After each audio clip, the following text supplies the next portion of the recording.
For me, I think my Igbo is beautiful for so many reasons, but I'll just be specific. I think for me, my Igbo is beautiful just because of its people.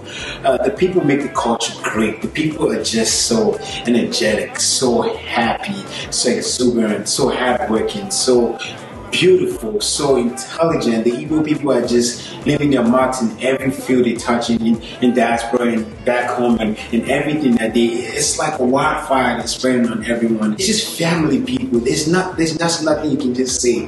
It's Chibuzo Prince Kalu, and my Igbo is so beautiful.